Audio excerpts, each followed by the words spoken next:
मोरो मां रिपोर्ट करे रहियो आहे जानी जुमानी मोरो डिविजनल ऑफिस में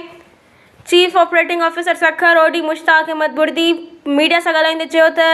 सेप्को जे इंतज़ाम हेठि इलाक़नि में बिजली जी बकाया जांच वसूली सां गॾु आवाम खे रिलीफ फ़राहम करण लाइ अमली क़दम खयां पिया वञनि। हिन चयो त सेप्को आप इदारनि खे सहूलियतूं ॾियण बिलनि जे मसइलनि खे हल करण ऐं शिकायतुनि जे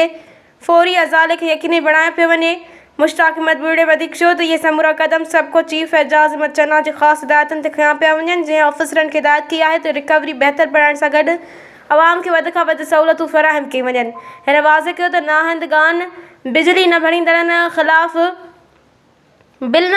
ख़िलाफ़ बिना फ़र्क़ कार्रवाई जारी आहे, जॾहिं त कुंडा माफ़िया ख़िलाफ़ सख़्तु क्रैकडाउन कयो पियो वञे जीअं बिजली चोरी जो ख़ात्मो मुमकिन थी सघे। हिन जो चवणु हो त बिजली चोरी ऐं बिलनि जी अदम अदायगी सबबि निज़ाम मुतासिर थिए थो, इन करे अहिड़नि अंसरनि ख़िलाफ़ ज़ीरो टॉलरेंस पॉलिसी इख़्तियार कई आहे। चीफ ऑपरेटिंग ऑफिसर वधीक ॿुधायो त बिजली जे नवनि